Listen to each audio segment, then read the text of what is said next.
Oi, gente. Vamos daqui a pouquinho já começar a nossa live.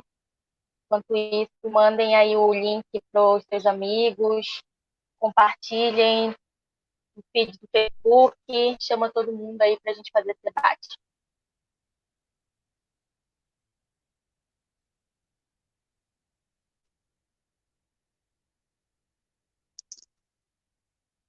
Gente,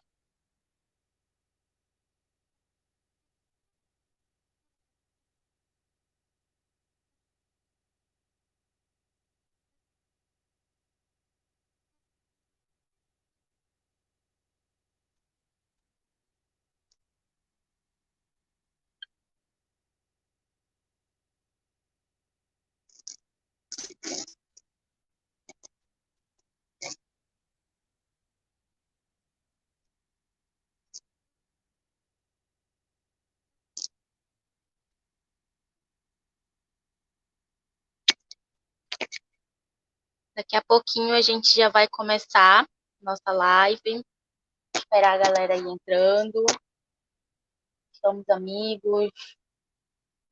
Manda aí no grupo da universidade.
Então, acho que a gente pode ir começando.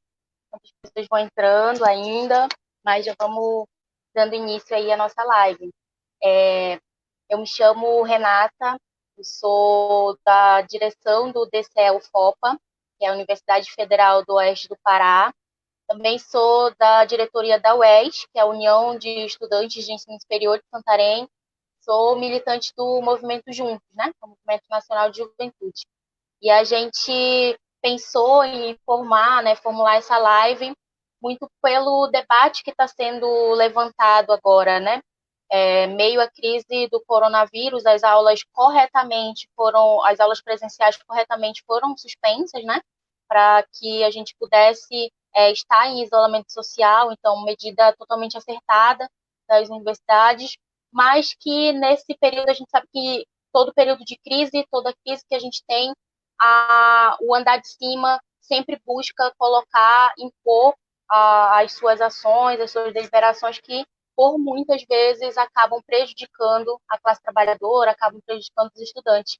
E nesse período de pandemia, o que a gente tem enfrentado, entre tantas coisas que a gente tem enfrentado, na universidade nós estamos passando por um debate de imposição de implantação do ensino EAD, ensino remoto, ensino híbrido, as tantas formas que estão sendo colocadas nas universidades. E nós, Universidade do Norte, temos uma especificidade diferente, né, nesse debate todo, porque as nossas universidades, elas são universidades que são muito interiorizadas e a gente sabe que a condição geográfica do Norte faz com que um campo seja muito distante do outro, então as condições geográficas são diferentes no Norte e as condições, os atores sociais também são diferentes no Norte. As nossas universidades, elas são pintadas de povo, forte presença de estudantes indígenas, quilombolas, ribeirinhos, então a gente sentiu aí a necessidade de fazer esse debate, né, que já vem sendo tão colocado, mas colocando as questões específicas do Norte. Então, para esse debate, a gente convidou aí, articulou com o DCE da UFT, que é a Federal do Tocantins, com a UFPA, que é a Universidade Federal do Pará, e a Crista também, que é da UFOPA, que é do Diretório Acadêmico Indígena da universidade. Então, acho que a gente vai começando aí o nosso debate, primeiro com o Gustavo, da UFT.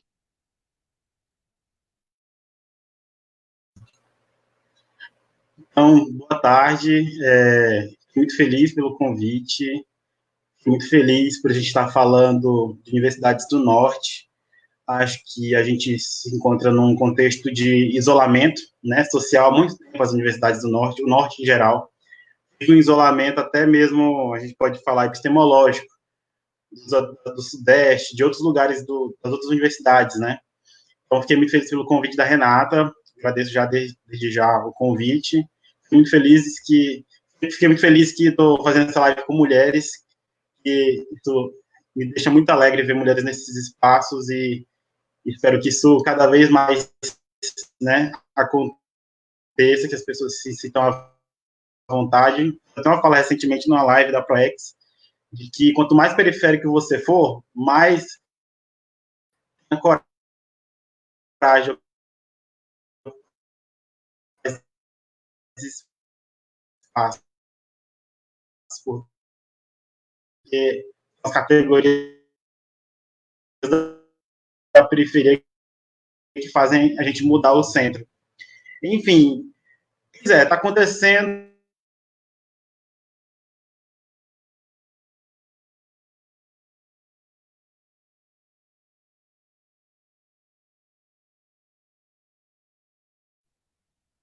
Acho que o Gustavo caiu, né?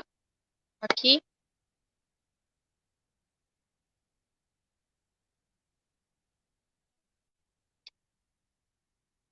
Acho que o Gustavo teve uns problemas aí com a internet. Né? Bem no tema, né? Das aulas remotas do ensino EAD.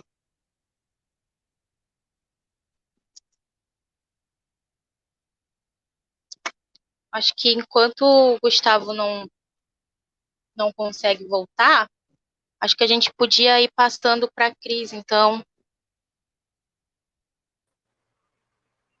Será que ele voltou? Conseguiu? Oi, Gustavo?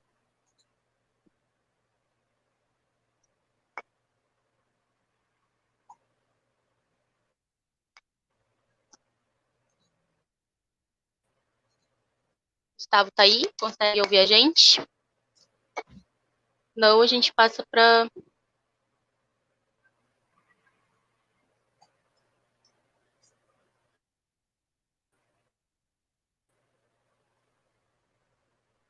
Oi, gente, vocês estão me vendo?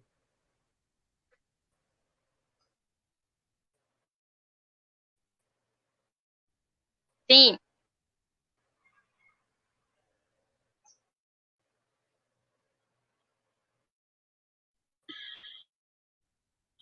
Nossa, tá. a gente tá te vendo e também Internet. consegue te ouvir.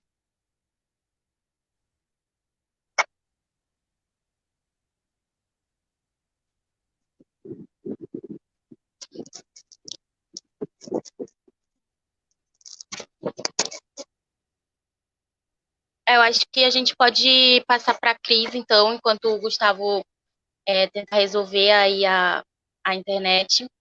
Então, passo para a Cris, que é do Diretório Acadêmico Indígena da UFOPA. Pode ir, Cris.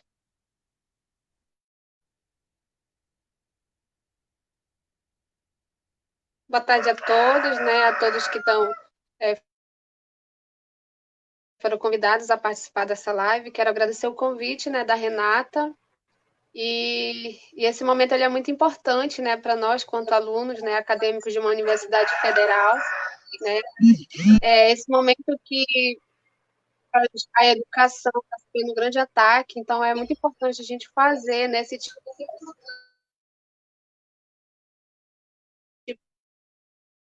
de. Então é isso, né? Eu quero agradecer o convite, né? E estamos aqui para falar desse, né? E, e é isso.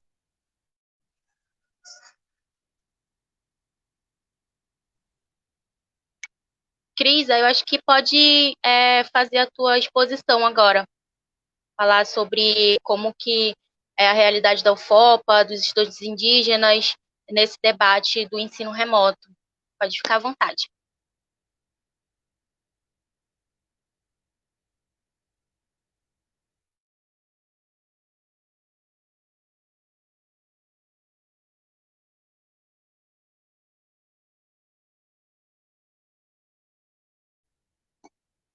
Cris, tá aí?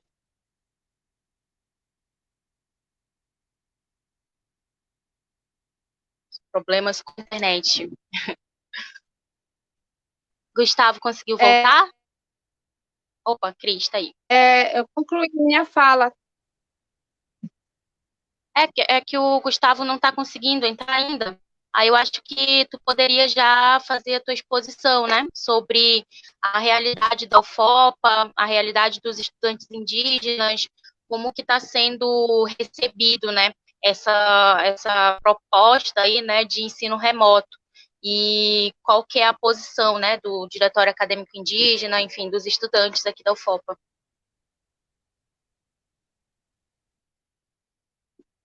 Vocês estão conseguindo me ouvir direito, Renata? Sim, para ouvir.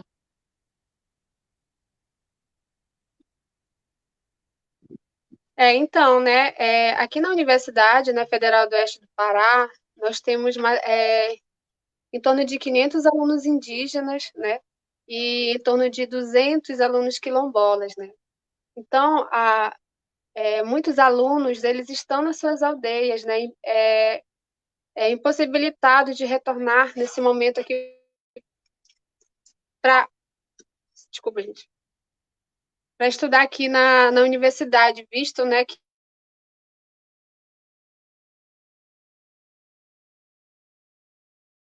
o próprio coronavírus já está circuncidado. Então, entraram aqui na universidade. Então, nós temos descoletivos entre os DCEs e entre nós mesmos, né, enquanto estudante indígena. Qual é que é a real realidade do estudante, né? E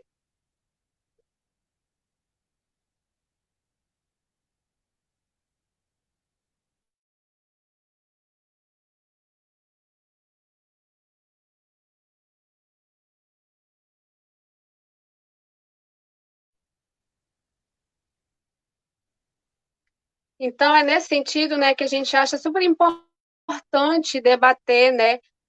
Nós temos sofrido um grande ataque à nossa educação com a queda do Weintraub, ele ainda deixou uma grande marca, né, espocismo, né? Então nós temos que estar de olho, atentos, né, nesse período de vulnerabilidade que nós estamos do vírus, né? Todo esse sistema, né? Todo esse sistema que está sendo implementado, ele é um grande ataque, né, às comunidades tradicionais, né, aos povos tradicionais aqui na Amazônia. Então nós temos que estar atento porque é uma questão do coletivo, né? Nós não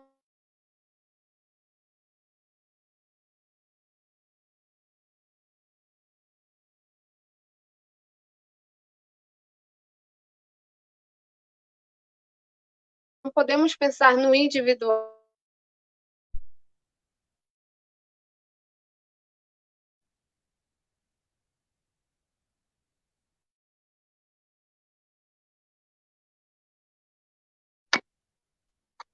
Acho que a Cris está com um problema bem na internet.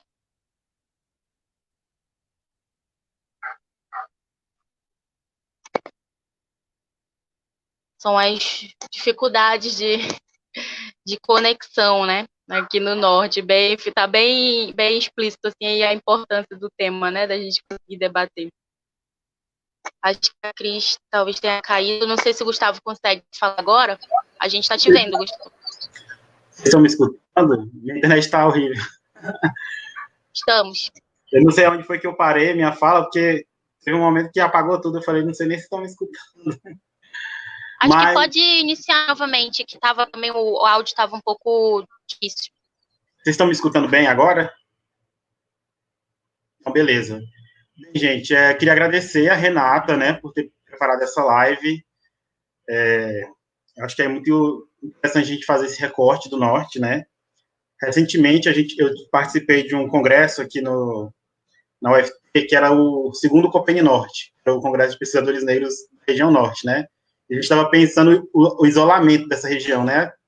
Então, para ver como essas políticas educacionais, elas não pensam a regionalidade, né? Acabam também vindo de cima para baixo do governo, sem refletir muito sobre a desigualdade, né? Enfim, o EAD está sendo discutido a nível nacional, aqui no Tocantins. Hoje mesmo eu tive uma reunião com a reitoria, a Proreitoria de Graduação, a Prograde, e foi muito difícil, né, fazer essa participação, justamente porque o acesso é restrito. Muitos alunos que são essenciais para estar nesse debate, né, estão, como você falou, interiorizados nas aldeias, nos quilombos, nas suas cidades ribeirinhas ou cidades mais interiorizadas, não estão podendo fazer esses debates aqui e participar e deixar a sua voz. Então, eu queria só agradecer, né, essa oportunidade de estar aqui com vocês, pensando o Norte, né, pensando nossas especificidades, as nossas desigualdades, né, e assim, eu acho que a gente não pode aceitar tudo que vem de cima para baixo, vem do MEC. A gente tem que também quebrar um pouco com essa tecnocracia de que porque a pessoa está num determinado espaço, ela sabe tudo sobre tudo. Não, nós que estamos aqui vivendo na nossa região, sabemos quais são os impactos de uma política educacional que faz um nivelamento, uma homogeneização dos estudantes, que não existe de fato, né? Aqui na região norte, a gente tem um percentual de vulnerabilidade socioeconômica, né? Uma renda per capita inferior a um salário mínimo e meio, muito alta. Essa vulnerabilidade, ela está, a média do norte é muito maior do que a média nacional. Então, a gente tem que olhar com certo critério para a realidade dessa proposta do EAD, né? Para isso, a gente tem que pensar também nas consequências a longo prazo, né? Que tipo de política é essa que aparece como uma solução mágica no meio de uma pandemia, né, que a gente está vivendo, que não é uma brincadeira, não ninguém está brigando aqui porque, sei lá, a gente está levantando um problema que não existe de fato, é a nossa realidade. E a gente tem que ter direito a ter voz e colocar essa realidade em questão, né? E se se os gestores ou se os ministros, não tem mais nem ministro da educação, né? O que estava aí caiu, graças a Deus, não conseguem fazer essa leitura do Brasil, do tamanho dessa nação, um país de expressões continentais, com desigualdades sociais terríveis, né? Hoje eu estou aqui, tenho esse computador, tenho o lugar onde eu estou morando aqui, mas essa é a minha realidade, graças a uma política educacional que eu tive acesso, né? Aqui na UFT somos 14 mil estudantes, só cerca de 3 mil conseguem ter uma assistência estudantil, porque o PNAES não consegue abarcar todos, e a gente tem um índice de vulnerabilidade de 84%. A pesquisa da Andes, que foi apresentada também pela Proeste para a gente, indica que o perfil do nosso estudante é mulher, cerca de 22 anos, negra, dificuldades econômicas e veio da escola pública. Então, a gente tem que levar em consideração todo esse contexto sociocultural, socioeconômico, educacional, para pensar que a gente não pode fazer uma proposta de ensino remoto improvisado. A gente está falando de qualidade de ensino, a gente está falando de formação de profissionais. E também colocar a questão que os cursos são diversos. A diversidade de uma universidade com vários campos, né? Vocês vão falar da realidade de vocês, mas aqui na UFD a gente tem 7 campos diferentes, né? A gente tem Palmas, Araguaína, Gurupi, Porto Nacional, Arraias, Tocantinópolis, Miracema, 7 campos com 7 realidades completamente distintas, cursos que têm uma proposta completamente diferente de um campus para o outro, perfis socioeconômicos que, dependendo da sua regionalidade, tem uma vulnerabilidade mais acirrada ainda. Então, às vezes, a realidade de um campus não é a realidade do outro, mas, regionalmente, aqui no Tocantins, o debate está sendo para que a gente assuma as nossas desigualdades, assuma que somos uma região que está abrindo a universidade para a população pobre, periférica, negra, e tem que abarcar também todo o contexto que vem junto com isso, né? Tem que abarcar e lidar com essas dificuldades com sinceridade, né? E não tentar apenas participar de discussões porque está na moda, né? porque estão falando que depois dessa pandemia, o EAD vai ser o futuro, né, o ensino híbrido. Ok, a gente pode discutir isso com muito critério, sim, a gente pode discutir metodologias de ensino, métodos de ensino mediado por tecnologias, claro que sim, mas a gente tem que levar em consideração a nossa realidade. A gente é uma universidade, um terço dos estudantes aqui na UFT não tem acesso nenhum, nem à tecnologia, nem à internet, e não estão participando desse debate, né? Então, também a gente tem um contexto de profunda desigualdade econômica, onde esses estudantes não tem casa de estudante em todos esses campi, né? A gente tem casa de estudante, acho que, se eu não me engano, não me fala a memória, apenas em Porto Nacional e Arraias e Tocantinópolis. Os outros 4 campi não têm casa de estudante. Ou seja, há um esforço muito grande para desempenhar recurso para o EAD, para comprar plano de internet caríssimo, né, de uma operadora ou outra, enfim. Hoje foi me apresentado dados. Estão me escutando? Porque eu não estou vendo mais vocês. Estão me escutando? Sim. Então, foi me apresentado dados hoje de que a universidade está conversando, né, com operadoras que estão apresentando planos de R$ 24,00 por 36 meses, né? Isso sem contar a expansão da banda larga, que pode dobrar esse valor. A gente tem, no mínimo, 4.600 estudantes. Então, fazendo um cálculo de padaria, como eles mesmos falaram, são cerca de R$ 7.800.000 desempenhados só com internet. Sendo que a gente não tem o mínimo dos campi, não tem casa para os estudantes estarem, não tem como eles ter isolamento social, porque não tem casa para estar isolado. Né? A casa dos estudantes de Paraguaína está depredada. Uma atitude racista que recorrentemente acontece lá, porque não aceitam o estudante indígena dentro da universidade, não aceitam o estudante pobre, acham que as pessoas que estão numa condição melhorzinha de estabilidade financeira, que tem condições básicas de acesso, acham que a realidade de todo mundo é essa, e não é. A realidade não é essa. Então, enquanto a gente está lutando para ter casa do estudante, para ter um patrimônio a longo prazo, RU, restaurante universitário para esse aluno, quando voltar da pandemia, ter o que comer, ter onde morar, etc e tal, o pessoal está querendo a qualquer custo enfiar o EAD goela abaixo dos estudantes. E vão fazer de tudo. Esse ministro que caiu aí, vai vir outro, agora pior ainda. A gente não pode banalizar essas ações do MEC como ações isoladas, né? São ações que são conjunturais, são parte de uma conjuntura, desde que a gente entrou no governo, passou do Dilma para o Temer, já estava tendo um desmonte, aí teve o contingenciamento de recursos da assistência estudantil, do investimento nas universidades. Por último, na nossa universidade, cortaram as progressões dos professores de direito, né, para eles terem a sua qualificação. Então, enfim, é um conjunto muito grande de medidas. A gente não pode esquecer também da medida 979, que também retoma a outra que tinha caducado, sobre a intervenção nas universidades. Então, esse governo ele não admite a democracia dentro das universidades, não admite a pluralidade, não admite a diferença, né?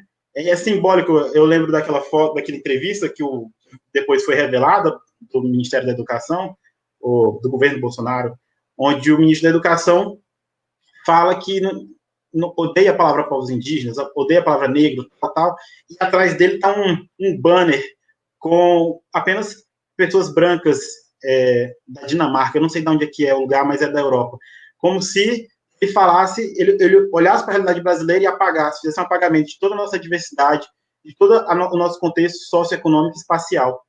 Então, eu acho que pensar o norte é pensar todas as condições que nos atravessam, raça, classe, etnia, né, condição social, e lutar para que a gente tenha o básico para uma formação. Os índices da nossa Pró-Reitoria de Assuntos Estudantis demonstram que o que é melhor para o desenvolvimento do aluno, que dá um maior resultado em termos de desempenho acadêmico e sucesso acadêmico, é o investimento no aluno. Um investimento que parte da assistência estudantil, moradia, alimentação, auxílio, apoio pedagógico para o estudante poder comprar livro. É isso que faz a educação ficar melhor. Não é você fazer o ensino mediado por tecnologia e querer que as pessoas façam os seus cursos de maneira improvisada durante uma pandemia. Então, fora o aspecto econômico e educacional que não bate, não tem como você adaptar um ensino presencial, uma grade curricular, vários cursos que tem matérias presenciais, não tem como você querer fazer isso agradar uma instituição, que é o MEC, ou esse governo, não bate. Isso é irresponsabilidade, isso é cair com qualidade educacional. E também não considerar a realidade econômica desses estudantes e a realidade psicológica deles nesse momento. Muitos estudantes não estão lidando bem. Voltaram para suas famílias, estão tendo que trabalhar. Eu mesmo estou trabalhando, né? Meu contrato foi suspenso, mas eu estou tentando fazer um bico aí para complementar a renda. Enfim, essa é a realidade do Norte. A realidade do Tocantins aqui é a realidade de desigualdade, onde a universidade e o Ministério da Educação muitas vezes não consegue e não quer assumir. Porque assumir implica uma ação na raiz do problema. É isso que deixa a minha fala aqui para vocês continuarem. Muito obrigado pelo espaço. Muito importante a contribuição do Gustavo. Acho que levantou algumas questões também que a gente não pode deixar, né, de ter em mente, que é justamente o projeto atrás disso, né? Porque essa implantação do EAD nesse período de pandemia, a gente sabe que isso é um projeto também para além, né, desse período pandêmico, que é um projeto mesmo de esvaziamento da universidade, né, de tentar fazer com que os espaços da universidade, que são espaços, terrenos férteis para nossa construção, para nossa elaboração política, para nossa construção social, esteja também esvaziado, né? Então é um projeto mesmo de precarização, de esvaziamento das universidades para que a gente não tenha ali, né, aquele espaço que a gente sempre teve, que sempre foi trincheira, né? O Weintraub sentiu isso muito na pele, né? E o próprio Bolsonaro lá numa entrevista falou que o ministro que mais apanhava dele era o Weintraub. Todo dia o Weintraub apanhava, né? Então, o movimento estudantil, ele tem essa cara, as universidades têm essa cara, né, de serem territórios que não cessam a luta. Então, o EAD também é um instrumento para que esse espaço de organização estudantil seja esvaziado. Muito importante essa análise mesmo do Gustavo.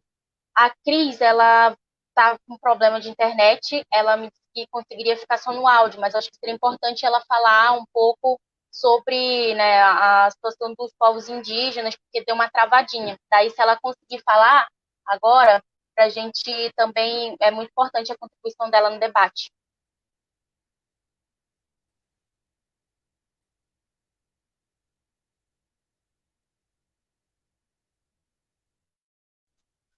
Indo direitinho, só para eu me situar aqui. Sim.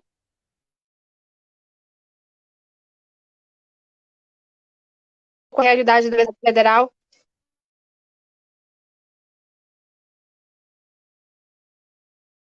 Como eu já havia dito antes, a universidade, nós temos em média 500 alunos indígenas, né? E um pouco mais de 200 alunos quilombolas, deve ter um pouco mais, né?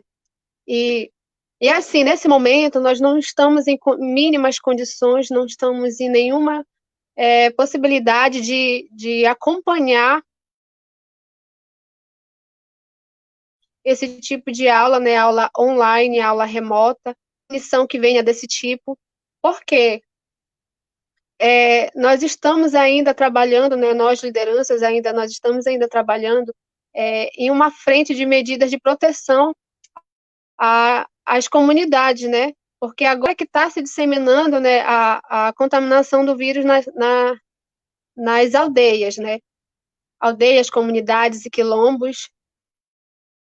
E nesse momento nós estamos tendo muitas perdas, né, de lideranças, nós estamos tendo perda dos nossos idosos, né, das nossas crianças, e então está tudo muito confuso para nós, né, nós estamos muito abalados, nós temos aí estudantes que estão sem a mínima condição de retornar, né, de vir para a cidade, retornar a estudar, porque estão abalados, né, estão com a saúde mental debilitada,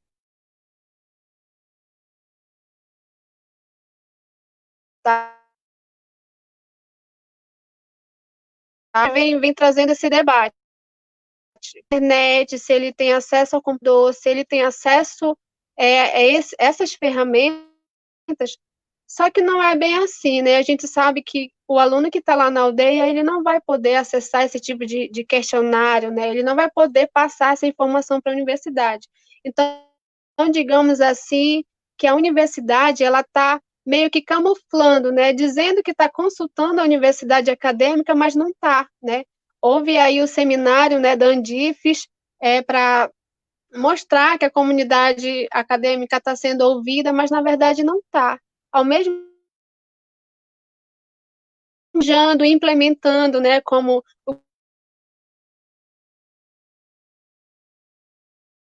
Gustavo disse aí, eles já estão consultando as empresas para ensino digital, né? E não estão levando, preocupado com a saúde mental do estudante, né? Não estão implementando nenhum tipo de política de ações afirmativas de fato que venham atender esse estudante, né? Então, está uma coisa assim, muito dispersa. Esse momento de fragilidade, eles aproveitando para nos atacar, né? Então, a gente tem que ficar muito atento para esse tipo de implementação desse sistema. Nós não somos iguais, nós temos diversas realidades dentro aqui da UFOPA, né? Se você for levar em consideração, não é só a realidade dos povos indígenas, não é só a realidade dos quilombolas, né? Nós temos aí as pessoas com deficiência, então eles não estão pensando, né, em atender e nem vão conseguir todas as classes, né? Então é muito preocupante, né? A gente tem que alertar os estudantes com esse tipo de implementação, né? A gente sabe que os estudantes que estão lá na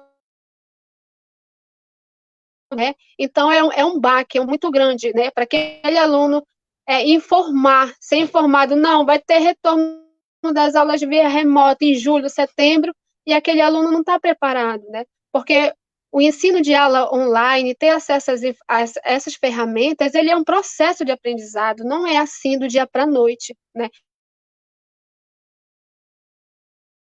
Isso tem professor que ainda usa o método tradicional,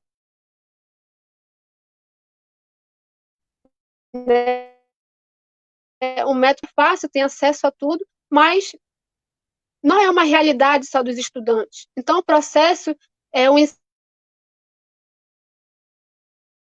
ensino de aprendizado em AD, né, seja lá o que for, ele tem um processo, né? E o nosso tempo de aprendizado dos estudantes indígenas, ele é um processo lento, né? Porque nós temos o nosso tempo de aprender, né? É diferente de quem já mora na cidade, já tem um ensino, uma adequação mais, né? Eu ouvi de uma professora do campus lá de Oriximiná, parabéns à Universidade Federal do Oeste do Pará. Aqui em Oriximiná, nós nos adaptamos rápido a esse sistema, né? Mas será que nós temos que aprender assim na porrada, né? Temos que aprender assim, de qualquer jeito? Não. Tem alunos que ingressou esse ano aqui na universidade e está aprendendo, né? Está aprendendo a enviar um PDF. São coisas pequenas, mas que muitas vezes se tornam um grande monstro, né, para quem está chegando, né? A universidade não está levando em consideração, né? O ministro da Educação teve uma queda aí, mas quantos ministros sinistros a gente não tem dentro da nossa universidade, né? Quantos pequenos entraves a gente não tem aqui dentro da universidade, né? O próprio reitor é uma pessoa assim que parece que fecha os olhos diante da nossa realidade, né? Então, então a gente tem que ficar muito atento, nós estudantes, enquanto a nível nacional, né? Temos que ficar muito atento à implementação desse sistema. A gente não pode aceitar. Então, a realidade aqui da nossa minuto da implementação desse sistema e da possibilidade de um auxílio digital, né? Então, esse auxílio tudo, né, resolvido, né? Então, é isso que a gente tem que botar pressão, a gente tem que ter a consciência quanto aluno, né? Será que eu estou preparado para esse tipo de sistema? Será que eu estou Será que eu terei um ensino de qualidade com a implementação desse sistema? Então, é essa consciência que nós temos. Eu estou preparado, né? Ou a qualidade do meu ensino vai, né? Então, não só essa, mas outras questões que nós temos que estar atento, né? Porque não é só pensando em mim, é pensando no meu parente que está lá na aldeia e que não está sabendo nada disso, né? Então, eu que estou aqui na área urbana, eu tenho que estar aqui lutando firme para que o parente que retorne de problema aqui na área urbana. Então, eu encerro minha fala, depois eu posso contribuir mais. Então, eu encerro minha fala nesse sentido.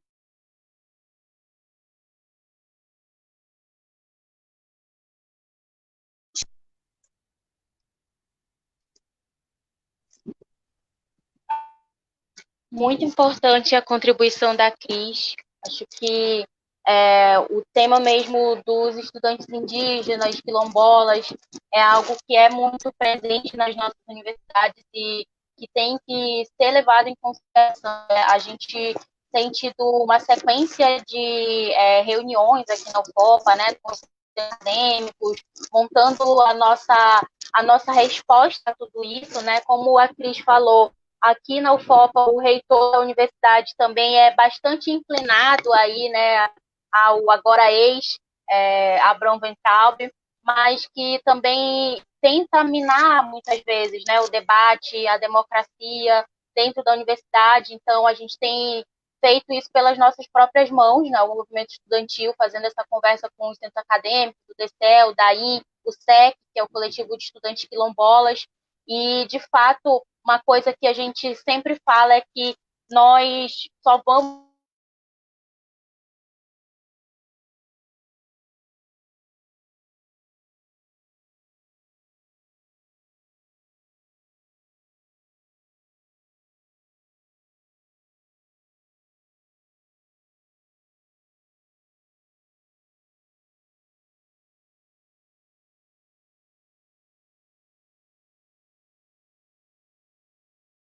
ter ação que preze, né, por essas gêneses fundadoras da universidade, que é justamente de ser uma universidade interiorizada.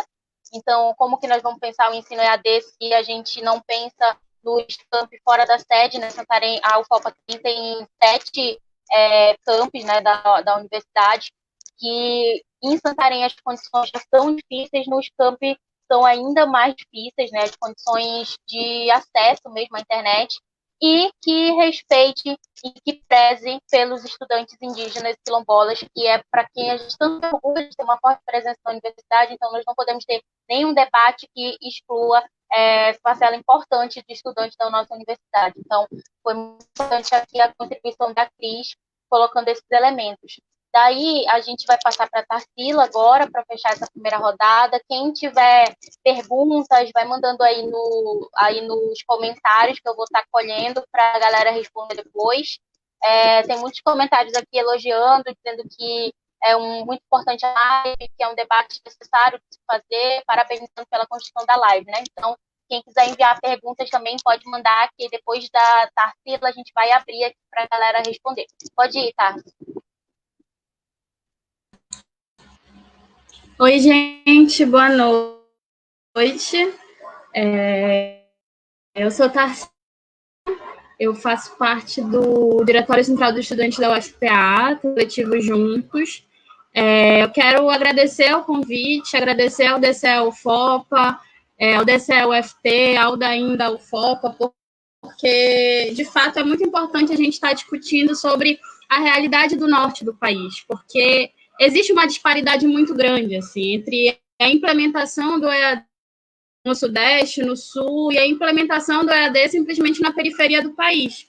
E o que a gente consegue perceber é que o EAD também, do jeito que querem impor ele, também faz parte do pacote de desmonte da educação do governo Bolsonaro, né, que a gente conhece muito bem, inclusive. Durante o ano de 2019, a gente conseguiu travar muitas lutas enquanto movimento estudantil contra os cortes, contra os projetos anti-educação do governo Bolsonaro, e eu faço parte de um curso na UFPA, que é o de Ciências Sociais, e que, enfim, o plano de ataque às ciências humanas, à filosofia, ele sempre demonstrou um planejamento dentro de uma educação voltada à lógica do capital, à lógica do mercado, onde as ciências humanas também foram alvos desde cedo, porque justamente aquilo que o governo não quer. A gente analisa a sociedade, a gente pensa, principalmente critica a maneira como ela se dá. Então, enfim, frente a tudo isso, a gente, desde o início do governo Bolsonaro, o movimento estudantil esteve sempre à frente das lutas, desde o tsunami da educação, onde acredito que as nossas universidades realizaram plenárias, assembleias. Na UFPA a gente teve uma assembleia gigantesca para paralisar a universidade, para declarar que os estudantes iam para as ruas, sim, colocar a defesa da educação como, enfim, horizonte principal para a gente, e que foi também uma resposta às intervenções federais, ao projeto Futurice, e que a queda do Weintraub, além de representar, sim, uma rachadura no andar de cima, onde a gente consegue perceber que ele era o ministro mais leal do governo Bolsonaro, era aquele braço direito que realmente não queria deixar a peteca cair de jeito nenhum, então ele estava com o Bolsonaro em todos os momentos possíveis, e que isso demonstra também uma fragilidade muito grande com os aliados do governo Bolsonaro.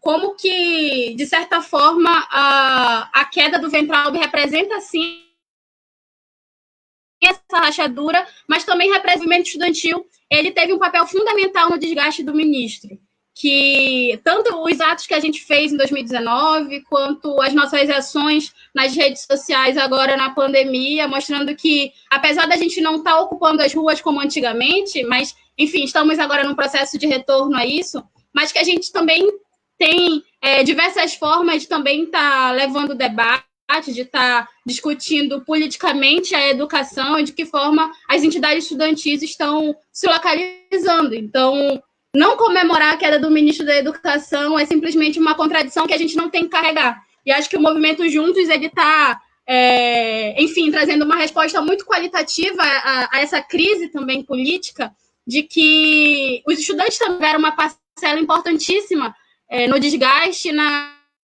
fomentação de que o ministro da Educação ele tinha que cair, e as políticas negacionistas, obscurantistas, antipovo, anti-educação, elas tinham que acabar. Mas que a gente acredita que a queda do Weintraub ela não é um fim em si mesmo.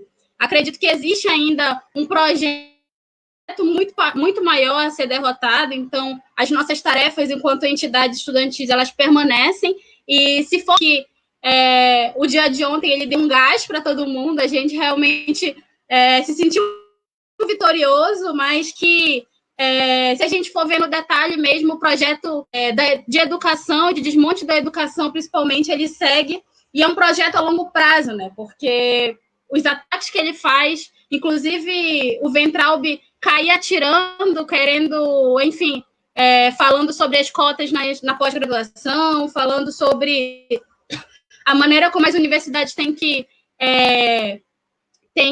agir diante da eleição das próprias reitorias, é uma forma de mostrar que existe um plano em curso, e esse plano ele consegue ter uma visão também a longo prazo do que as universidades têm que representar, e não é nada disso que a gente tem construído ao longo dos anos, uma universidade mais inclusiva, uma universidade mais diversa, né? Muito pelo contrário. E acho que no norte do país a gente consegue sentir isso de uma forma muito mais dura, muito mais presente, inclusive, porque as nossas universidades e os nossos estados também, eles têm tudo aquilo que é indesejável para o governo. Eu acho que a Cris falou de um ponto muito importante, que é a representação indígena nas universidades, e de que maneira os povos indígenas, assim como os povos quilombolas, eles vão estar sendo afetados pela política do EAD.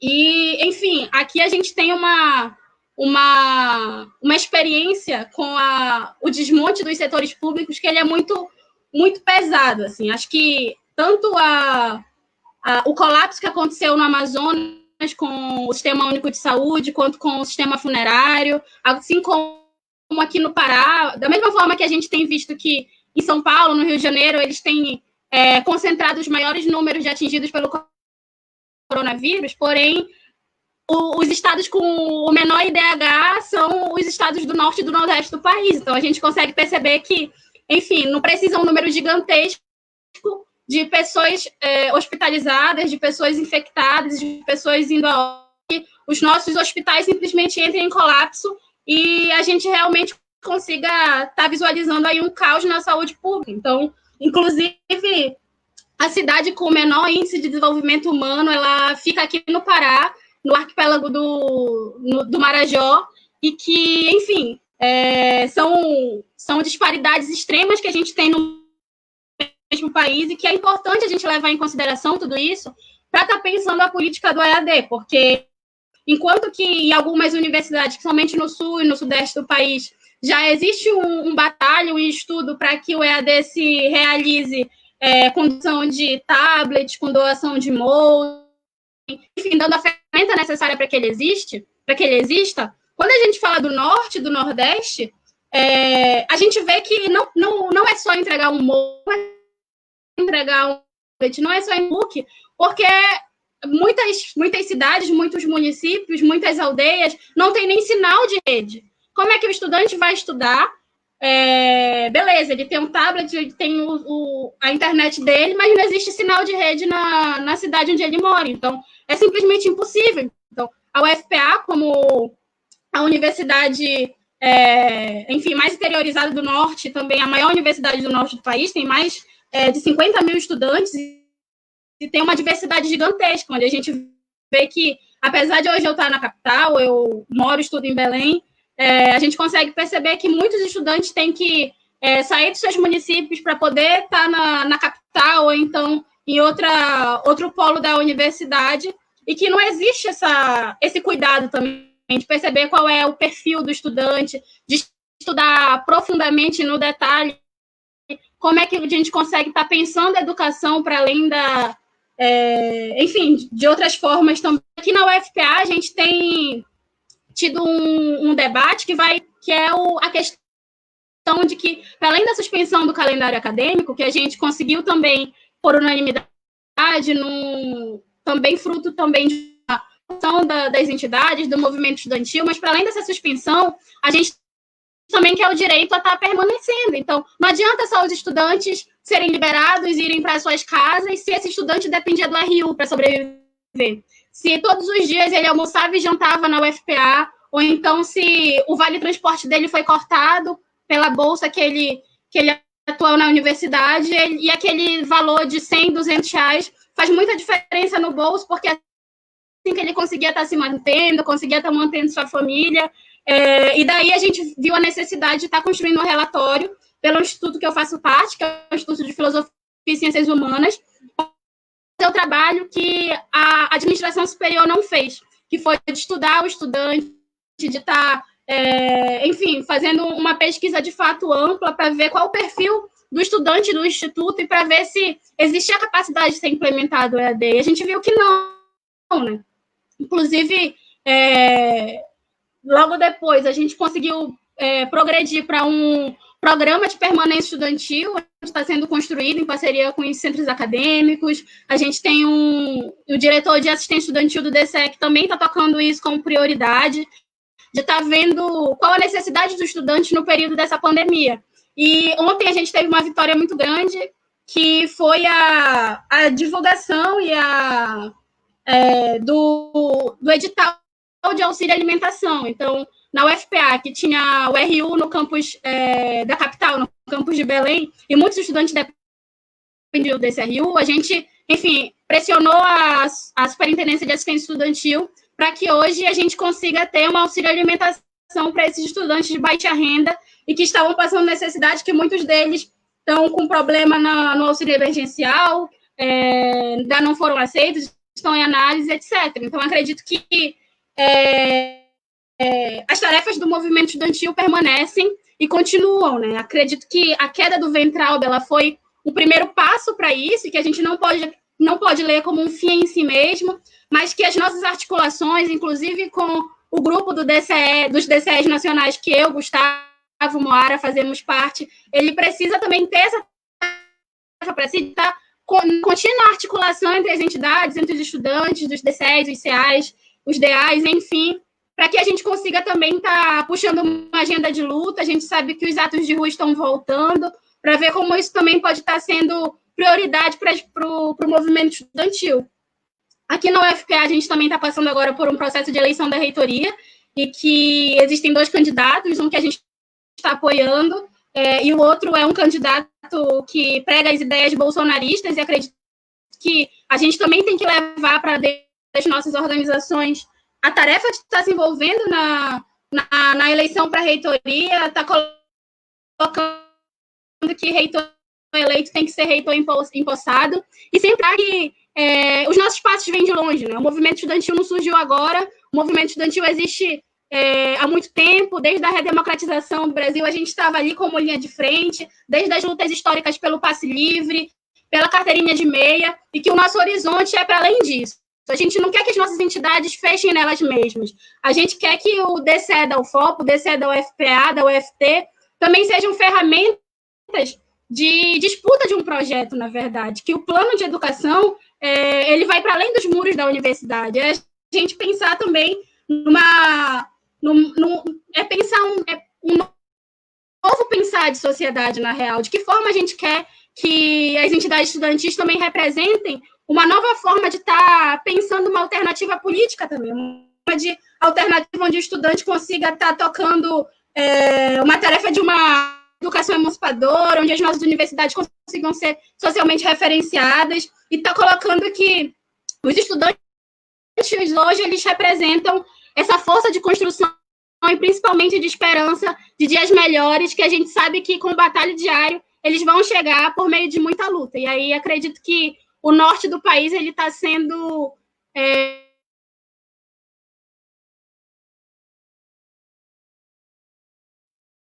um dos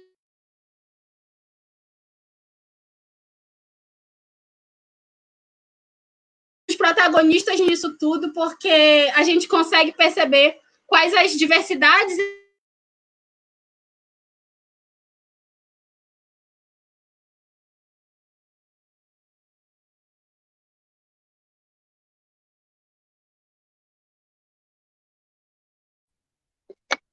Oi, ótima contribuição, Tarsila. Levantou pontos muito importantes para a nossa discussão. Acho que o tema mesmo da queda do Weintraub ontem, né, foi também um momento muito importante também na construção do desgaste do governo Bolsonaro, né? Um dia antes, o movimento estudantil nacionalmente aí organizou um dia de Fora Weintraub, né? Muitos estudantes foram para frente das universidades, com faixas a respeito do distanciamento social, com todos os cuidados, mas colocou faixa na frente das universidades pelo Fora Weintraub. Fizemos ações de rede o dia inteiro, né, colocando a hashtag no Twitter, Fora Weintraub. Então, um dia depois, o Weintraub sai, né, pede demissão. Acho que também um elemento importante para a nossa construção, né? Nós tivemos aí mais de um ano em constante batalha, debate nas nossas universidades, nos centros acadêmicos, construindo assembleias, fazendo o que a gente do Juntos chamou de brigadas pela educação, né? Que a gente ia para os metrôs, para os ônibus, paradas de ônibus, pontos de ônibus, para panfletar e chamar as pessoas para o ato, chamar as pessoas para construir a luta em defesa da educação, né? Nos tsunamis da educação. Então, o movimento estudantil tem um papel sim, muito importante, né? Foi mais de um ano construindo esse desgaste do governo Bolsonaro, do Weintraub, que levaram os dois a muitas derrotas, né? Dos cortes do projeto do Futurice, a própria questão da MP de intervenção, né, nas universidades. Então foram séries de derrotas aí que o governo foi acumulando e que foi fruto da mobilização também do movimento estudantil. Então, acho que a gente tem que ter um fôlego também, né? E essa queda do Weintraub 11, eu acho que ela foi importante para a gente seguir aí na nossa construção de movimento estudantil com a base que seja capaz de responder aos desafios que a gente tem. Então, agora eu vou ler aqui alguns comentários e as perguntas. Vou ler os comentários primeiro, depois eu leio as perguntas, né? O Luiz Felipe falou que as pessoas que pensam EAD de forma genérica não entendem as desigualdades ou não se importam com elas, né? Muito é o que acontece aí. A Isadora comentou aqui, o ensino EAD sempre foi um projeto do governo para a educação. Afetou primeiramente as universidades particulares. A portaria que saiu ontem, antes de Weintraub cair, é a prova disso, que inclusive afetou muito gravemente os universitários das redes particulares, que nos obriga a fazer estágios a modo remoto, ou sem segurança, mas sem a responsabilidade da instituição. Também tem o tema, né, das universidades privadas também, das universidades particulares também, que é muito importante nesse debate. Deixa eu ler aqui as perguntas. Tem uma pergunta da Isadora. O movimento estudantil foi importante motor para a derrubada do Weintraub. Como podemos canalizar essa força para construir um programa de universidade que não seja excludente? Essa é a primeira pergunta. Aí eu acho que vocês podem responder, aí eu leio as outras. Aí pode ir o Gustavo. Aí eu não sei se a Cris ouviu a pergunta, mas aí depois pode ir a Tarsi. Eu vou comentar rapidamente, então, porque é muita bucha para uma pessoa só. Então, eu estou até chegando à exaustão, porque hoje foi o dia de live, de manhã foi PDI, Plano de Desenvolvimento Institucional, onde a pauta principal também é ensino mediado por tecnologia, não por acaso, para os próximos 5 anos da Universidade Federal do Tocantins, está sofrendo um processo de desmembramento na UFNT, também a Universidade Federal do Norte do Tocantins, e sobre a questão do EAD, a gente deixar uma coisa muito clara. O EAD, o ensino à distância, ele é um projeto que serve às empresas de educação. Porque se você for pensar a universidade, o que uma universidade tem de diferente de uma faculdade particular, por exemplo, vamos colocar aqui. Tem coisas que eu não quero generalizar, mas vamos trazer aqui. A universidade, ela é obrigada a fazer pesquisa, e ela é obrigada a fazer extensão. Fazer pesquisa, a pesquisa, se você for pegar, sei lá, Marconi Lacatos, ou vou pegar, sei lá, o Joaquim Severino, que fala de metodologia de trabalho científico, fala que a universidade é um local onde a gente vai dar espaço para a produção de conhecimento. A gente está falando em produção do conhecimento, quer dizer que as coisas não estão prontas, que tudo está na base da pesquisa. Então, a pesquisa é um trabalho árduo, é um trabalho que não se faz sozinho, e é um trabalho que não se faz... Acho que tem algum microfone ligado que está dando eco. Mas a pesquisa é um dos fundamentos da universidade pública. A universidade não vive sem pesquisa. O ensino, ele é um componente. Então, eu gosto até de deixar bem claro que as pessoas ficam falando, as universidades estão paradas, não sei o quê. Gente, as universidades não estão paradas. As universidades estão trabalhando como nunca. A gente está fornecendo álcool glicerinado, máscara, soluções para respiradores. A gente tem uma série de ações que estão produzindo, que quem está produzindo é a universidade. As universidades públicas do Brasil, elas nunca tiveram todo o protagonismo como estão tendo agora nesse meio dessa pandemia. Nunca o conhecimento. A partir do momento que pessoas pobres, pretas e faveladas começaram a entrar dentro das universidades, povos indígenas, pessoas que é o povo mesmo do Brasil, entram na universidade, e o discurso que é, ai, gente, que linda a universidade, uma elite. Agora, fala que é balbúrdia. Mas a gente nunca teve tanta oportunidade de mostrar o nosso trabalho.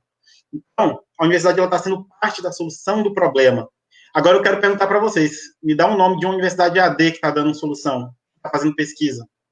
Enfim, a universidade AD, à distância, ela é um projeto que você pode até pegar, a irmã do Weintraub, ela tem um projeto que estava ali na beira já, de universidades à distância, poder o quê? Vender diploma. As universidades, pelo subtexto de democratização do ensino, a gente fez o quê? Uma massificação. A gente sabe há muito tempo que o ensino melhor é o ensino por pesquisa, com turmas reduzidas, com o professor acompanhando, entendeu? Você fazer uma pesquisa voltada para a sua realidade.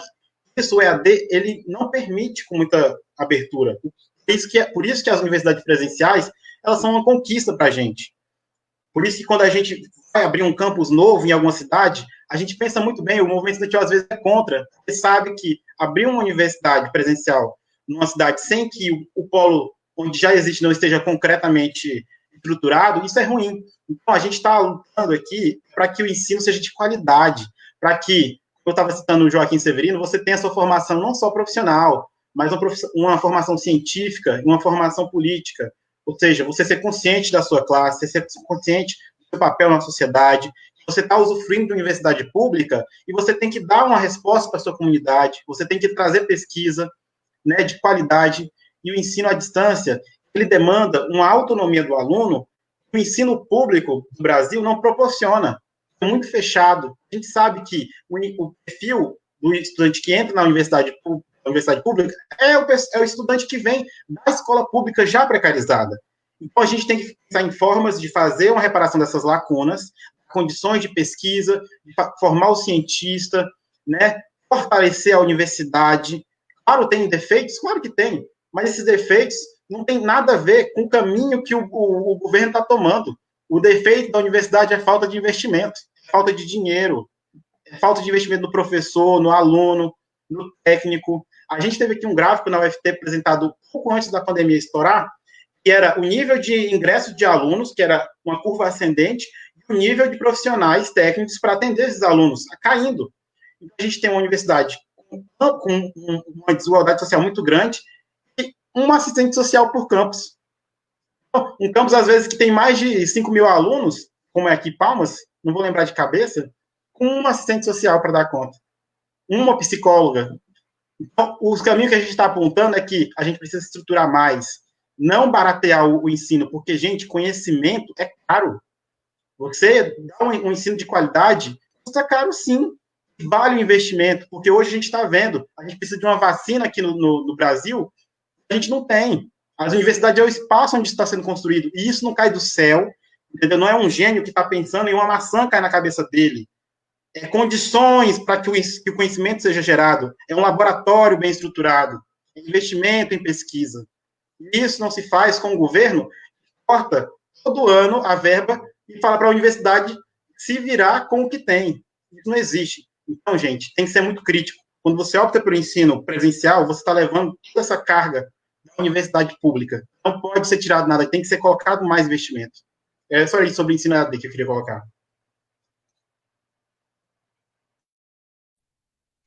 Muito bom.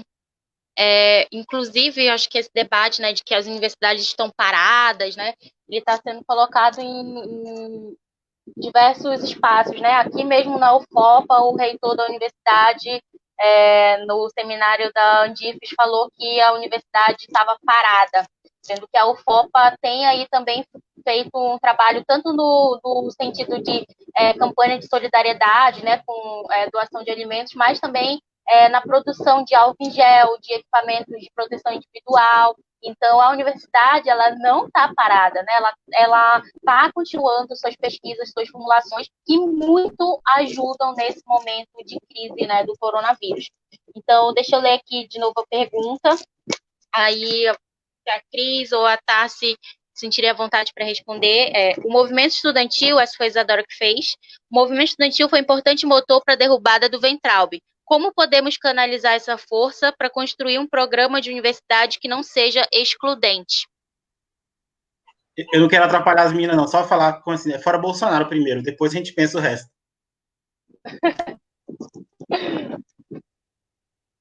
Cris, quer responder? Cadê a Eu vou falar. Sim. Então, quando a universidade ela não está parada. Porém, eu sou de acordo, né, que a universidade não esteja parada no sentido de buscar ação para a sociedade em geral, né, em busca de melhoria a não aumentar a pandemia, né, a proliferação do vírus. E foi falado, né, realmente assim, né, que essa pandemia ela era uma oportunidade para se né, o ensino EAD, né? E aí vem os nossos questionamentos, né? Para quem, né? E levando em consideração, né, o que o ministro da Educação falou que que existem brasileiros, né? Não existem povos indígenas, não existem povos ciganos, existem brasileiros, né? Então ele vai de encontro de toda uma pluralidade, né, que nós temos aqui no Brasil, né? E especificamente os povos que ele, eu digo assim, que nós podemos sim pensar, né? Como o Gustavo falou, não é que nós não queiramos discutir a implementação desse tipo de ensino, não é isso, né? Mas no nosso momento é que nesse momento isso não está sendo importante, sim, né? O acesso à tecnologia, a inclusão digital, né? Mas respondendo à pergunta, né, da parenta aí, isso pode ser um pós-pandemia, né? Porque é o nosso direito também a inclusão digital, né? O acesso às tecnologias é um direito nosso, né? Mas nós podemos pensar em projetos e ações, né, dentro da universidade que possam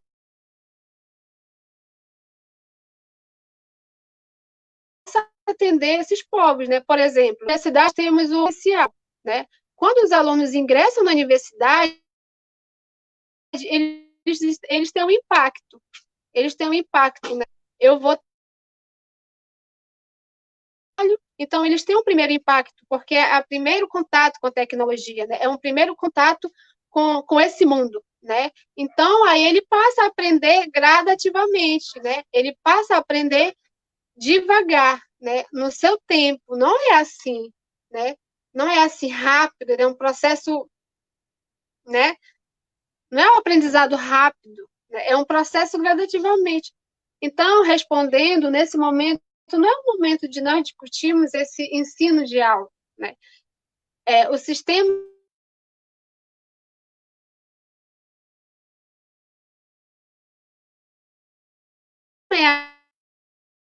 ele tem todo uma tem professores que eles são preparados para isso e os nossos professores não são, né?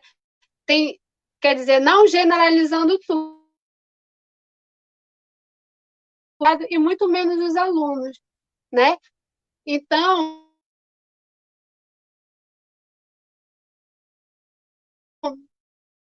ele é aplicado para a nossa realidade. Nesse momento, estamos por esse processo de uma nova rotina, né, da quarentena, né? Ele é aplicável porque eu penso, né, no nosso posicionamento que ele é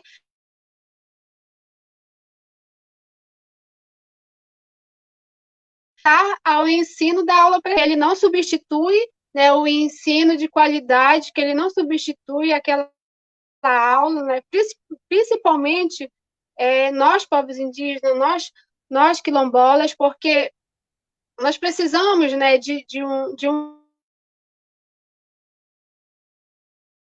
que é o acompanhamento pedagógico, né? Esse é um sistema que nós temos dentro da UFOPA de um acompanhamento pedagógico aos estudantes indígenas quilombolas. E como é que vai ter esse acompanhamento em uma aula online, né? Como é que eu vou perceber a dificuldade do aluno em uma aula online, né? Como é que eu vou perceber a necessidade dele, né? Porque não é só questão de perceber a dificuldade, é uma questão de sentimento, né? Nós temos alunos bilíngues dentro da universidade, então se torna assim uma barreira, né?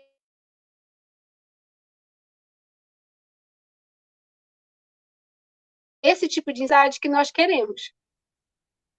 E aí, respondendo à pergunta aí da parenta, é esse. Nós podemos, sim, pensar no ensino pós-pandemia. Nós podemos sentar e discutir, levar, né? Porque esse momento nós vamos ver as nossas dificuldades, né?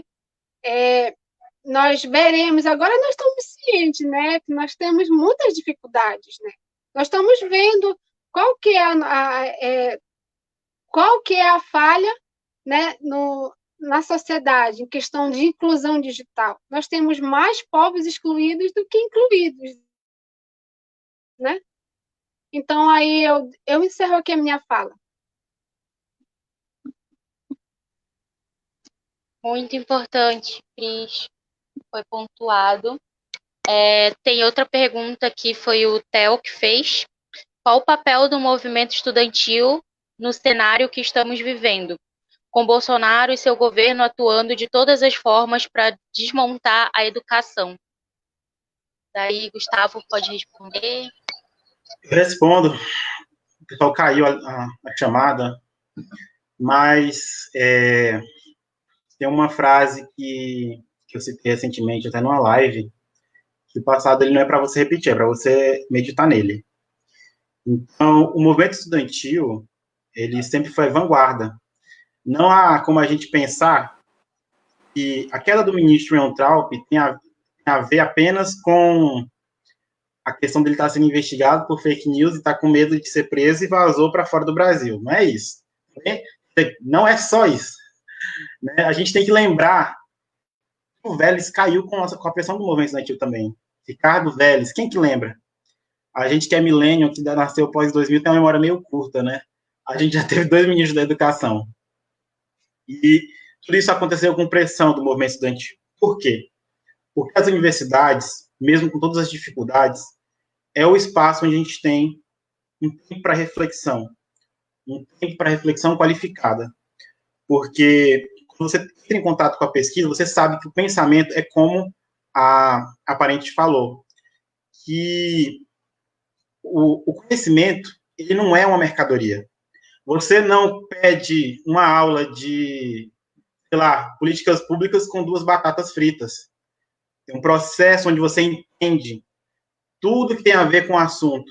E esse processo, ele qualifica seu pensamento, né? Então, o pessoal que está nas universidades, por mais precário que seja, por causa dessa precarização que existe de fato, ainda assim são as pessoas que olham para o Brasil com certa criticidade e levantam pontos no senso comum não estão sendo levantados porque as pessoas estão muito acachapadas, tanto pela a jornada de trabalho exaustiva, as pessoas não têm que elaborar as medidas que vêm uma atrás da outra. Então, os estudantes sempre estão atentos a isso, atentos ao governo, porque eles também são atingidos mais diretamente. O papel do movimento estudantil é levar conhecimento qualificado para a população, fazer essa mobilização nas redes e também em diálogo com setores sociais. Durante a pandemia, sim, ficou muito difícil, quase impossível, fazer testes de rua, né, conseguir contato com as pessoas e falar, olha, isso está acontecendo, isso vai te atingir, né? Até mesmo quando era presencial era difícil, porque as pessoas não têm tempo para pensar sobre tudo que está acontecendo, as coisas vão passando a boiada, como diz o Salles, né? E o movimento estudantil é o que aponta, né, junto com professores, técnicos, outros setores, outros movimentos sociais, coletivos, esse espaço de movimentação da juventude, movimentação dos estudantes pelos seus direitos, uma vanguarda.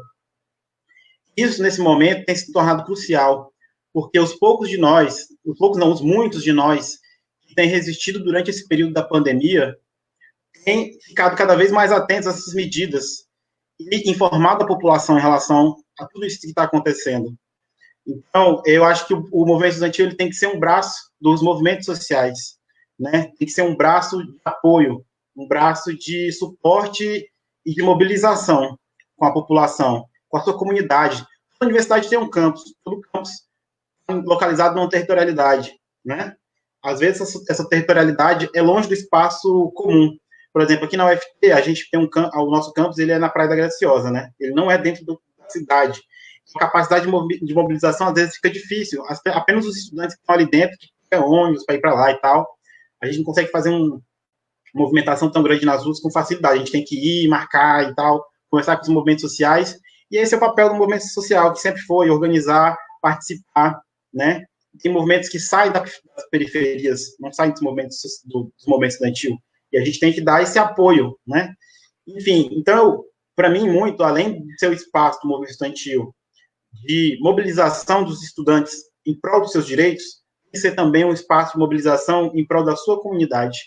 Todo estudante, ele veio de um lugar, tem uma demanda, a sua família tem, a sociedade tem, e a gente está lá pesquisando justamente isso, quais são os problemas sociais, né, alternativas de solução. Por muito tempo, as universidades foram um braço do próprio governo, do próprio Estado, fornecendo pensamento, políticas públicas, nem sempre acatadas, claro, enfim, porque muitos problemas são estruturais, mas é esse espaço de apontar mesmo os problemas. Olha, isso aqui está errado. E a gente tem que se mobilizar para isso, ir para as ruas, ir para as redes, né? Não condeno quem faz militância de rede, eu acho que é importante, muitas pessoas migram para as redes, para as virtualidades, desde que as redes sejam um meio, não um fim, né? Que sejam um meio para levar a algum lugar, né? Fazer pressão, organizar tudo e tal, mas até essa questão a bandeira da Unicainha, porque eu não tenho uma fita que é decente, mas o medo que tem gerado nos estudantes e na sociedade em geral é que cada vez mais a gente migre para a virtualidade e saia da vida real. E esse espaço de reflexão entre a universidade desapareça e as pessoas fiquem apenas sujeitas ao seu cotidiano, achando que as coisas são como são e que não mudam, sendo que a gente sabe que as coisas não são, elas estão e podem mudar. Estão me escutando? Ah, parece que todo mundo sumiu aqui agora também. Ouvimos tudo. Acho que é isso, gente. Tocou num ponto que eu acho que é muito importante, assim, né? Do papel do movimento estudantil. A gente também acredita que o movimento estudantil ele também é um movimento social e também tem responsabilidades na construção de um projeto de país, de uma alternativa política. Então, o movimento estudantil consegue se forjar também, não só dentro das universidades e das escolas, mas que está na comunidade, que está nos bairros, que constrói junto com os sindicatos, com os trabalhadores mais precarizados. Então, acho que foi um ponto muito importante também. Eu não sei se a Tarsila ouviu a pergunta, eu vou repetir para que ela possa responder também.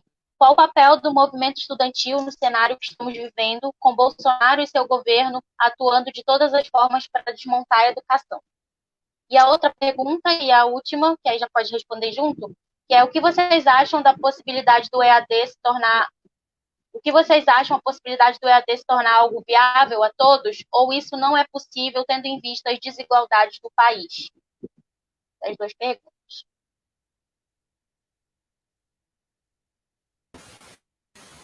Oi, gente. Eu tive uns problemas aqui técnicos, mas a produção já me ajudou.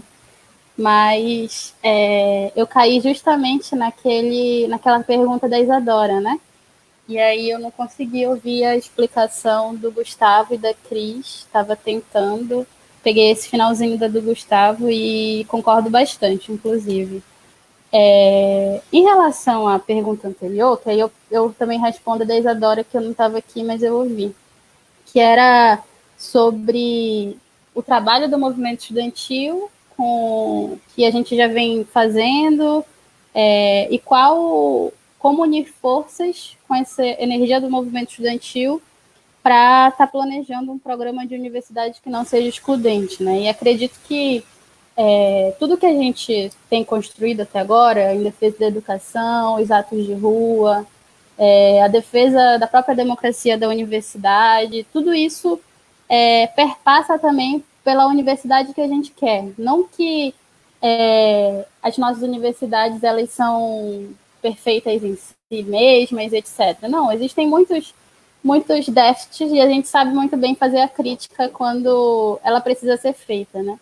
Mas, ao mesmo tempo, eu acredito que esse programa não excludente também passa por uma universidade autônoma, uma universidade democrática, uma universidade qualitativa, uma universidade que trabalha e foca nas políticas afirmativas e, inclusive, resgatando uma polêmica que surgiu recentemente no Twitter, que foi a respeito das cotas raciais, que existia uma problemática muito grande. Apesar de que a gente precisa, sim, estar debatendo sobre as cotas, mas a gente precisa saber como que a gente vai debater sobre as cotas nas universidades, essas fraudes que acontecem, enfim, as pessoas se inscreverem em cotas para negros e negras, para indígenas, etc., sendo que elas não são. E isso vai para um debate para além do individual, não é simplesmente a gente escrachar pelo escracho, mas também está pensando que a principal responsável por tudo isso são as instituições. Então, como que a gente avança para as políticas afirmativas, inclusive implementando uma banca de heteroidentificação nas universidades. A gente do Juntos fez um manifesto com o IFCH unificado recentemente, falando sobre isso, da importância das universidades estarem pensando as políticas afirmativas para além do compromisso individual das pessoas que se inscrevem no vestibular, mas também como um compromisso administrativo, né? E acredito que a universidade, ela se caracteriza enquanto universidade, porque a UFPA não é uma faculdade? Por que a UFT não é uma faculdade?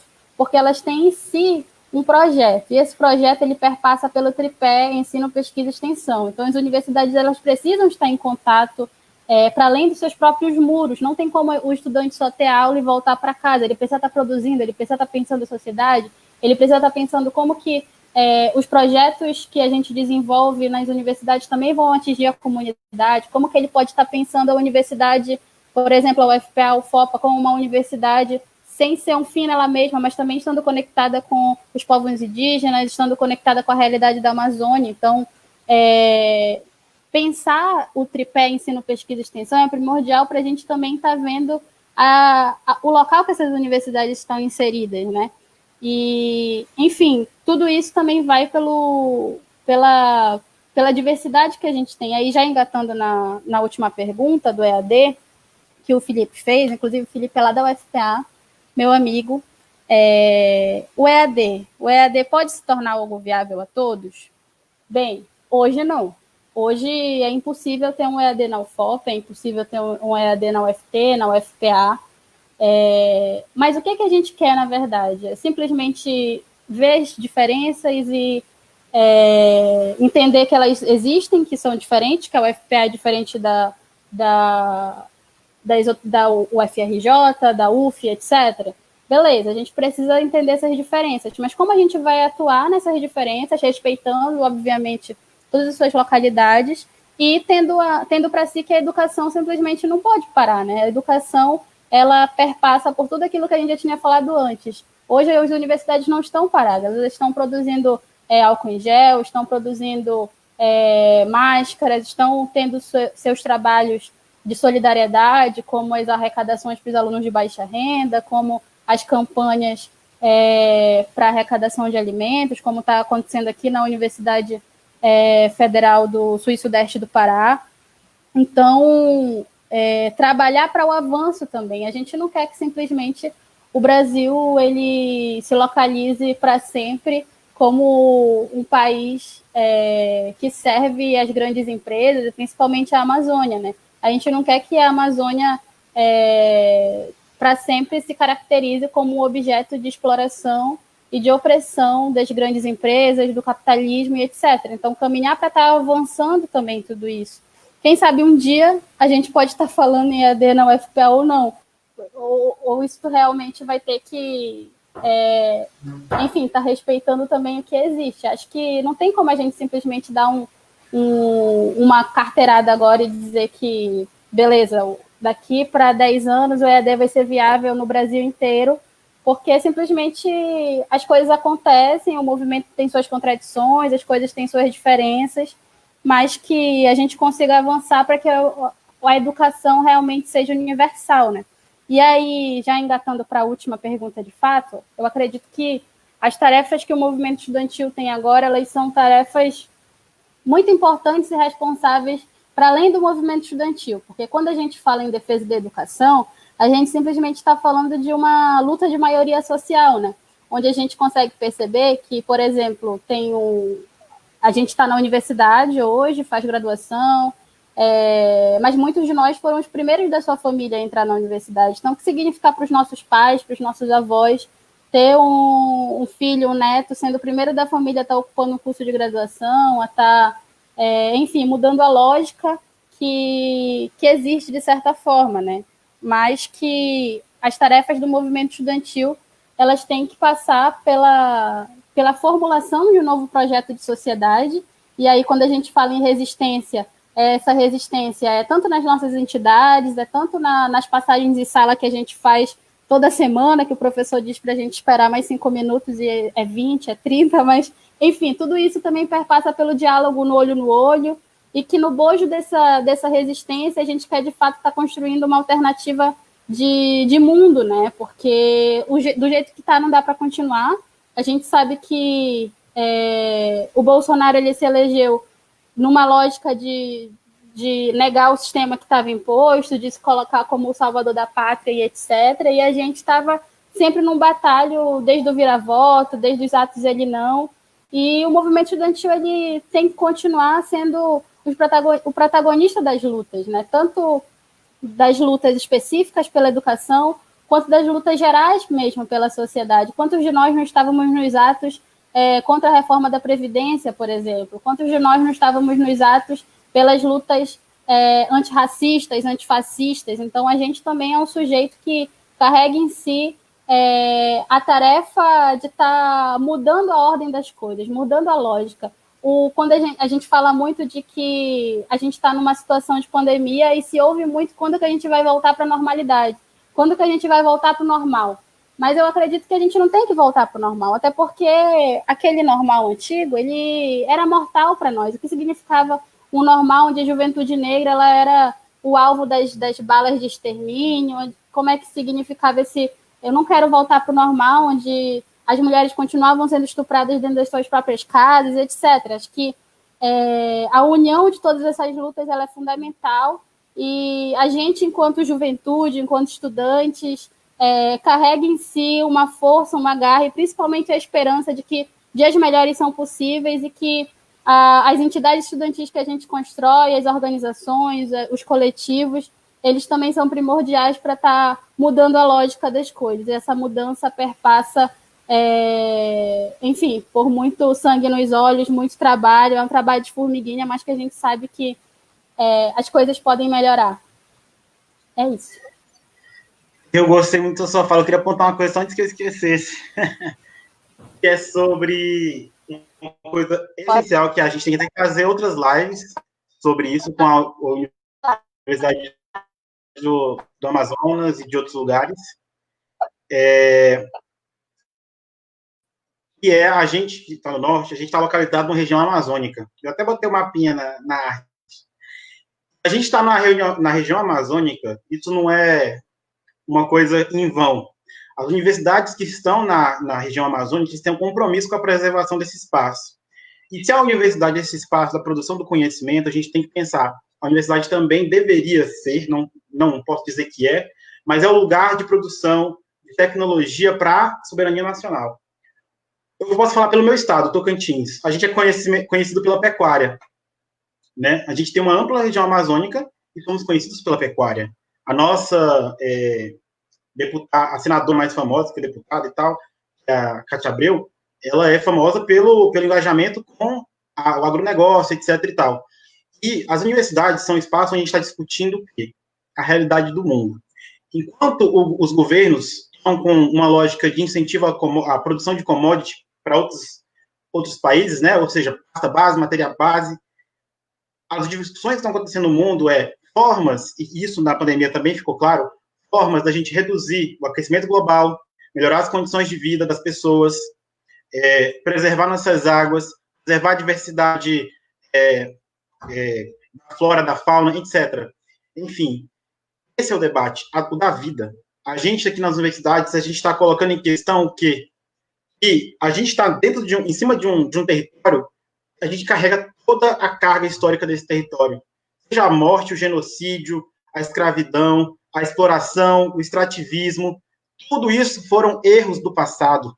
A universidade é um lugar que a gente está vendo isso e está falando, gente, isso foi um erro. Se vocês continuarem, se a sociedade continuar caminhando nesse sentido, as coisas não vão dar muito certo. Então, os estudos que são produzidos há muito tempo, isso não é de hoje, gente. A universidade há muito tempo, os cientistas falam, a gente levanta dados. A questão das matrizes energéticas, de onde que saiu a ideia da energia eólica? De onde que saiu a ideia de energia por ondas marítimas? De onde saiu a ideia de energia solar? Foram das universidades. No mundo, o conhecimento dos cientistas que foram incentivados e bancados. E enquanto o Brasil desvalorizar os seus cientistas, vai acontecer uma coisa muito simples, que se chama fuga de cérebros, que é os cientistas, as pessoas que são interessadas em ciência, em produzir tecnologia, em pesquisar, vão sair dos países, procurar lugar onde se valorizem. Então, essa lógica é extremamente desvalorização de professor, desvalorização de pesquisador, desvalorização de aluno. Isso é extremamente prejudicial para o próprio país. Isso não vai acrescentar em nada para ninguém. Então, ou a gente começa a valorizar a nossa universidade com nossos erros e tudo, nossas críticas que a gente tem a ela, ou a gente vai continuar sendo um celeiro para passar a boiada para os Estados Unidos, para todos esses lugares e olham para a Amazônia e falam, a Amazônia é nossa para exploração, né? Para expropriação, para expulsão dos povos indígenas. Para isso ela é nossa, né? Agora, para cuidar, para pesquisar, para tirar o melhor dali com preservação, não é nossa, é só de alguns. Então, esse papel crucial também da universidade como um lugar onde está sendo pensado o futuro, tem que ser colocado em questão. Se na sociedade as pessoas não estão atentas a isso, é bom que se atentem. E os governos, enfim, essas pessoas elas não ligam para a gente. É a música do Michael Jackson, lá daquela época onde ele vivia. Eles não ligam para a gente. Eles não estão nem aí, eles querem preservar seus privilégios. O Elon Musk está fazendo projeto espacial para ir colonizar Marte. Enquanto isso, a gente está aqui discutindo se o ministro da Educação e da Saúde vai cair. Essa é a questão. A elite do mundo, a gente tem que lembrar, a gente vive num mundo onde existe uma coisa chamada luta de classes. Se você é pobre, sua mãe é pobre, sua avó foi pobre, você é trabalhador, todo mundo da sua família é trabalhador, se você não se atentar e se organizar, isso vai continuar se reproduzindo, uma reprodução social. Quando você passa pela universidade e vê essa estrutura, você vê que é necessária organização. Você sozinho não faz nada. Eu até falei isso numa live recentemente. Um trabalhador que está subordinado a uma empresa, ele sempre fica levando aquelas ameaças. Você não está satisfeito com o seu salário? Não está satisfeito com o seu emprego? Então, a porta da rua é a serventia da casa. Tem uma fila de gente querendo seu emprego. Gente, essa sociedade que a gente quer construir, uma sociedade onde valores que a Constituição está dizendo lá, a coisa mais linda do mundo, sou estudante de Direito, aqui minha Constituição. Ai, coisa linda, minha Constituição aqui dizendo valorização do trabalho e da livre iniciativa. Tá, mas para quem? Só para o patrão, porque o trabalhador é mercadoria, é descartável. O que a gente vive hoje é uma coisa chamada uberização do trabalho, muitos chamam de indústria 4.0, nada mais é do que escravidão. Gente, é uma escravidão moderna.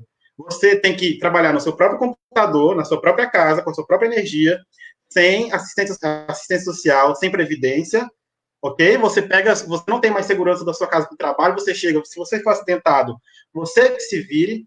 A coisa mais simbólica para mim esses dias foi a questão dos empregadores que está acontecendo aqui, que se falaram assim, gente, eu estou carregando comida com fome. Estou entregando comida com fome. Por que essas pessoas se submetem a isso? É porque elas são idiotas? Elas não são, gente. É uma condição de exploração. Se você não tem consciência disso, então você começar a olhar para os lados, porque você está numa torre de marfim. Então, a universidade também é esse lugar onde você se percebe como trabalhador. A gente está fazendo o que na universidade? A gente está se formando para ser o quê? Um profissional. Agora, a questão é, a gente está se tornando um profissional crítico? Ou a gente está se tornando um profissional que vai sair daqui, entrar numa empresa e fazer tudo que eles mandam você fazer? Ou você vai criar formas de vivência, de bem viver mais sustentável? O que adianta você formar em agronomia e trabalhar na agroindústria com um monte de agrotóxicos poluindo os rios? Não adiantou de nada. Você está alimentando a mesma estrutura. Você tem que usar... Para isso que existe pesquisa, é porque a gente não tem todas as respostas. As respostas que a gente tem hoje foram fruto de grande investimento em pesquisa, em soluções. Ninguém tem, gente. Você não pode olhar para um estudante de direito, para um estudante de qualquer coisa, e sair perguntando para ele. Não, todo mundo tem que achar uma saída coletiva. Isso que a gente valoriza tanto a universidade. Porque é daí que está saindo as soluções. Por poucas que sejam, por mais precário as condições sejam. Então, vamos cair na realidade. Esse governo Bolsonaro, ele representa apenas uma coisa chamada liberalismo, que é o quê? Onde você valoriza apenas o dinheiro, valoriza tanto dinheiro que aqui eu vou falar, a prefeita abriu o comércio. Palmas. Pico de contágio.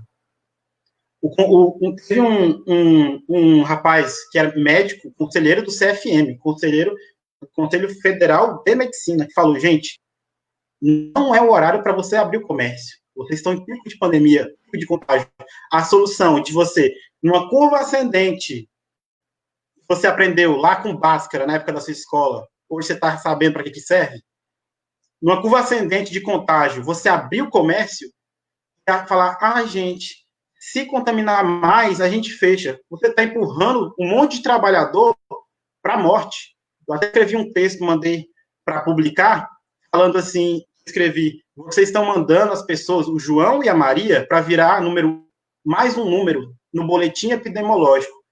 Do que adiantou a gente ter esse tanto de pandemia? A gente teve antes febre espanhola, rubéola, ebola, teve tanta coisa que a gente aprendeu, que passou. O que foi que a gente aprendeu?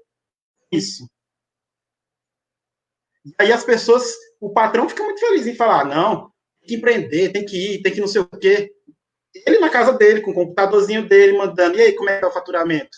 Enquanto isso, aqui em Palmas, o pessoal sai de Taquarussu, pega eixão lotado para chegar na Pinagé lotada também. Tá contaminando aonde, gente? Na onde tem aglomeração. E como é que você manda as pessoas para o trabalho? Pega ônibus lotado, 3, 4, 5 ônibus. Eu fiz isso quando eu vim aqui para a UFT. O primeiro lugar que eu morei foi em 1203 Sul, lá no Cafundó. Para pegar um ônibus, eu tinha que chegar 1 hora de antecedência. Porque era 5, 6 lotado. Isso mudou hoje? Claro que não. Por que isso não está no jornal? Cadê o compromisso jornalístico com a realidade daqui? Lá em Araguaína também. Chegando em época de eleição, o cara quer agradar a porcaria dos empresários. Ah, os empresários estão em casa, o trabalhador que vai morrer. E o trabalhador se submete. Por quê? Porque ele está numa situação de exploração. Eu mesmo, se abrir aqui o lugar onde eu vou trabalhar, e me chamar, é óbvio que eu preciso de dinheiro. Essa sociedade que a gente está construindo, que a gente aprendeu com tudo isso, gente. Encerra aqui minha fala.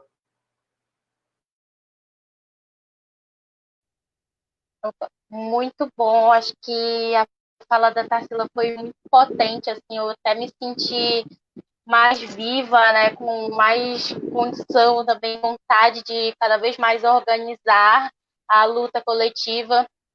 Da fala do Gustavo também, eu acho que tocou em pontos muito importantes, já me deu até várias ideias que eu acho que a gente tem que fazer mais debates sobre o papel da universidade na defesa da Amazônia, né? Nós que somos universidade da Amazônia, como que a gente pode construir também um projeto que seja um projeto onde a gente não, né, com aquele tema do não mude o clima, mude o sistema. Então, como que a gente consegue também fazer uma luta das universidades em defesa da Amazônia, debater o que é ser trabalhador na Amazônia também, né? Porque é muito diferente também ser trabalhador aqui, as especificidades do nosso povo também forjam diversos tipos de trabalhadores, né? Então, acho que o Gustavo tocou em pontos muito importantes e na questão de que a gente não consegue construir saídas sozinho, né?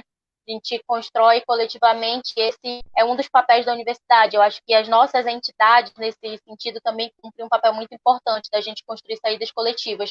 Assim como os movimentos, né, coletivos de juventude, o Juntos vai fazer aí 10 anos já de fundação no próximo mês, e a gente também, desde a nossa gênese, tem conosco, né, esse papel de que a construção de uma nova alternativa, de um projeto de país, tem que ser um projeto coletivo, um projeto revolucionário coletivo. Então, a live foi maravilhosa, adorei ouvir vocês, que a gente possa fazer cada vez mais debates para a gente conseguir construir uma aliança forte do Norte e a gente possa elaborar também para o país. Então, é isso, gente. Obrigada pela participação. Gustavo, Tarsila, Cris, foi fundamental todas as falas. Com certeza a gente sai muito fortalecido desse debate para construir cada vez mais a luta contra o Bolsonaro. Então, fora Bolsonaro, impeachment já, e vamos com tudo para cima deles. É isso. Valeu, gente. Obrigada a todo mundo que acompanhou.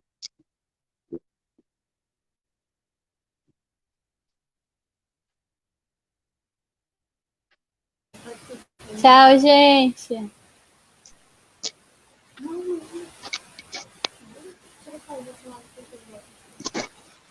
Acabou? Obrigada, gente. Tchau. Tchau, Cris. Tchau.